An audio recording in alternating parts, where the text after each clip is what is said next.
Top quality और consistent performance के लिए सिर्फ सिल्वर पंप्स एंड मोटर्स, नाम याद रखना। વાત કરીશું પાટણની કે જ્યાં જ્ઞાનીબેનના સન્માન સમારોહમાં મોટી જાહેરાત કરવામાં આવી છે। કોંગ્રેસના પૂર્વ પ્રદેશ અધ્યક્ષ જગદીશ ઠાકોરે એલાન કર્યું છે અને આ તરફ જ્ઞાતિ આધારિત વસ્તી ગણતરીના આંદોલનની જાહેરાત કરવામાં આવી, જે આંદોલનનું રણશીંગુ પાટણથી ફૂંકાશે તેવું જગદીશ ઠાકોરે એલાન કર્યું છે। તો રોહિણી પંચનો અહેવાલ સરકાર દબાવીને બેઠી હોવાનો પણ આરોપ કરવામાં આવ્યો છે અને સાથે જાતિ આધારિત ગણતરી થાય તો ઠાકોર સમાજને ઘણું મળી શકે તેવો પણ ઉલ્લેખ કર્યો છે અને વધુમાં જણાવ્યું કે ઠાકોર સમાજ ખૂબ મોટો છે એટલે તેને ટાર્ગેટ કરવામાં આવે છે। બનાસકાંઠા જિલ્લો આર્થિક રીતે પછાત પણ રાજકીય રીતે સમગ્ર ગુજરાતમાં નંબર 1 હોવાનું પણ જગદીશ ઠાકોરે જણાવ્યું છે।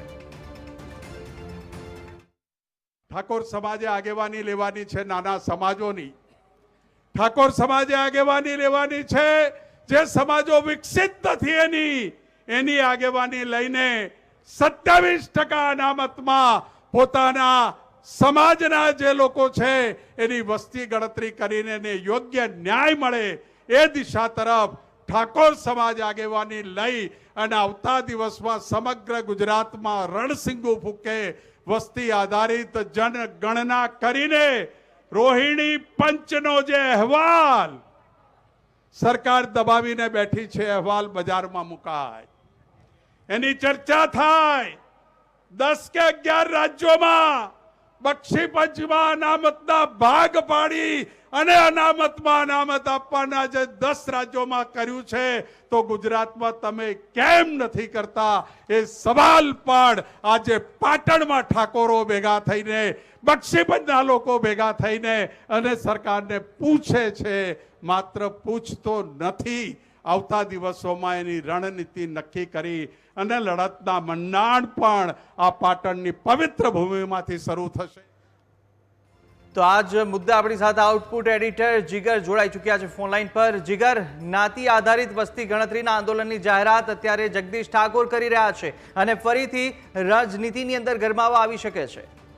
બિલકુલ યશ, તમે જુઓ કે હવે જેમ જેમ પેટા ચૂંટણી નજીક આવશે એમ આખો મુદ્દો અને રાજકીય રીતે પણ એક મોટું મહત્વ અત્યારે સાબિત થઈ રહ્યું છે। તમે જુઓ કે થોડા દિવસ પહેલા 27% જે અનામતનો આખો જે મુદ્દો છે એમાં જ્ઞાનીબેન ઠાકોરે પત્ર લખ્યો હતો અને પત્ર પોલિટિક્સ પણ ખૂબ ચાલ્યું હતું અને હવે આજે એ જ દિશામાં કોંગ્રેસના પૂર્વ અધ્યક્ષ જગદીશ ઠાકોર પણ મેદાનમાં આવ્યા છે અને પાટણનો મંચ હતો। હવે જે તે રોહિણી પંચની જે વાત કરી રહ્યા છે કુશાગ્ર, એ રોહિણી કમિશનની રચના શા માટે કરવામાં આવી હતી એ પણ અહીં સમજવા જેવું છે, કારણ કે મંડલ કમિશન લાગુ થયા બાદ દેશની ઓબીસી જાતિઓને અનામતના દાયરામાં લાવવામાં આવી હતી।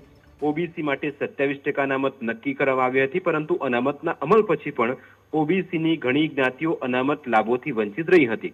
આવી સ્થિતિમાં ઓબીસીમાં સમાવિષ્ટ જાતિઓને અનામતનો સમાન લાભ આપવા માટે નેશનલ કમિશન ફોર બેકવર્ડ ક્લાસે વર્ષ 2015માં ઓબીસી અનામતને 3 ભાગમાં વહેંચવાની ભલામણ કરી હતી। આ પછી જ ઓબીસી આરક્ષણ અને તેના ફાયદાઓ છે તેને એક મૂલ્યાંકન કરવા માટે મોદી સરકાર દ્વારા ઓક્ટોબર 2017માં રોહિણી કમિશનની રચના કરવામાં આવી હતી। હવે કમિશનને 6 વર્ષ પછી એક રિપોર્ટ પણ સબમિટ કર્યો હતો અને રિપોર્ટ પણ એક આવ્યો હતો અને હવે જ્યારે જગદીશ ઠાકોર એમ કહી રહ્યા છે કે રોહિણી પંચનો જે રિપોર્ટ છે સરકાર દબાવીને બેઠી છે, એટલે એક નવું આખી આ પોલિટિકલ ગેમ કુશાગ્ર અહીં સમજવા જેવી છે। બીજું કે હવે જ્ઞાતિ આધારિત જે વસ્તી ગણતરીની વાત કરવામાં આવી રહી છે જગદીશ ઠાકોર દ્વારા અને સમર્થન તેમણે ખુલ્લું જ્ઞાનીબેન ઠાકોરને આપ્યું છે। બીજું અહીં આપણે એ સમજવું જોઈએ કે પેટા ચૂંટણી નજીક આવી રહી છે અને ઓબીસી ચહેરો તરીકે એકમાત્ર જ્ઞાનીબેન છે, બીજી તરફ એસટી જે એસસી તમે કહી શકો એ શ્રેણીમાં આપણે જિગ્નેશ મેવાણી છે અને ક્ષત્રિય આગેવાન તરીકે અત્યારના પ્રદેશ અધ્યક્ષ જે ગોહિલ છે એ અત્યારે ફરજ નિભાવી રહ્યા છે। એટલે આખું એક જ્ઞાતિગત સમીકરણ, તમે ખામ થિયરી એને પણ કહી શકો કે શું કોંગ્રેસ ખામ થિયરી તરફ આગળ વધી રહી છે। બીજું એ કે તેના પોલિટિકલ હેપનિંગ ઘણી બધી દિશાઓમાં તમે આમ જોવા જઈએ તો ઘણા બધા એના સમીકરણો પણ છે। હવે પોલિટિકલ ગેમ આખી આ ઘટનામાં કેવી રીતે મળે છે, જ્ઞાતિ આધારિત જે વસ્તી ગણતરીની વાત કરવામાં આવી રહી છે એ જો એની જે માંગ કરવામાં આવી છે ને ઠેર ઠેર આંદોલનની એક રણશંકુ ફૂંકવાની પણ જગદીશ ઠાકોરે પોતાના અંદાજમાં એક વાત કરી છે।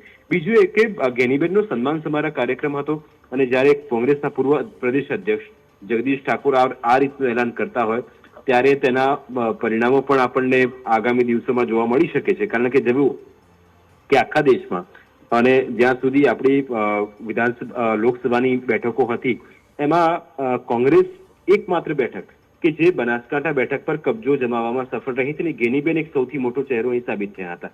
હવે ગેનીબેનને નામ, ગેનીબેનની એક આખી ઓળખ અને એ જ વસ્તુને માઇલેજ કરીને કેવી રીતે પોલિટિકલ લાભ મેળવી શકાય એ દિશામાં પણ કોંગ્રેસનો એક આખો પ્લાન હોઈ શકે. અને એમાં અનામતનો મુદ્દો જ્યારે તેમણે ઉપાડ્યો હતો ત્યારે સ્વાભાવિક છે કે હવે એ દિશા તરફ કોંગ્રેસ પણ આખી એક પ્લાન સાથે આગળ વધતી હોય. બીજું કે આંદોલનનું રણસિંગુ પાટણથી ફૂંકા છે એવું એલાન પણ જ્યારે જગદીશ ઠાકોર કરતા હોય ત્યારે હવે આપણે જોવું રહેશે કે કેવી રીતે આખું આ પોલિટિકલ જે માઇલેજ મેળવવાની વાત છે એમાં કોને કેટલી ગતિ મળે છે, કોણ સફળ થાય છે અને તેમણે જે ટાર્ગેટ રાખ્યો છે એ કેટલો પૂરો થાય છે. કુશાગ્ર એ પણ એ સમજવા જેવું છે.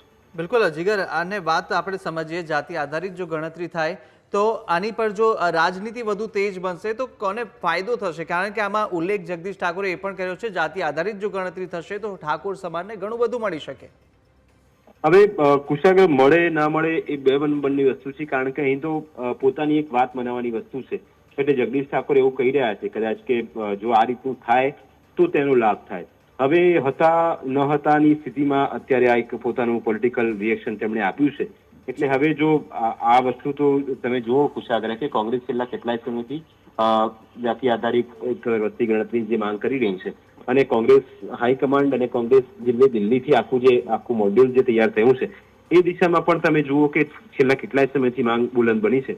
એટલે હવે ફાયદાની વાત કરવા કરતા મને લાગે છે કે પહેલા આ લોકોનું આખું પ્લાનિંગ શું છે અને બીજું કે કોંગ્રેસ કઈ રીતે અને આખું વિચારે છે. કારણ કે ગેનીબેન ઠાકોરનો તમે પત્ર જ્યારે જુઓ ત્યારે તેમણે જ્ઞાતિઓનો ઉલ્લેખ પણ કર્યો હતો કે આ જ્ઞાતિ એને આ રીતે મળવાની વાત છે અને જ્ઞાતિ આધારિત વસ્તી ગણતરીની જ્યાં સુધી વાત હોય કુશાગ્ર ત્યારે સ્વાભાવિક છે કે કોંગ્રેસ પહેલાથી જ આ રીતની એક માંગ કરી રહ્યું છે અને એની દિશામાં જ કોંગ્રેસે હંમેશાથી પોતાની એક નવી વાતો રજૂ કરી છે અને એમાં જે વસ્તી ગણતરીની વાત આજે જગદીશ ઠાકોર કરી રહ્યા છે એટલે એ પણ એક મોટું એક જોવાનું રહેશે કે કેવી રીતે એ પ્લાન થઈ રહ્યા માંગ કરી છે. હવે એ શક્ય બને છે કે નહીં એ પણ એક મોટો સવાલ બની રહેશે. કુશાગ્ર બિલકુલ જીગર, માહિતી બદલ આભાર. તો હવે આ શક્ય બને છે કે કેમ તે આવનારો સમય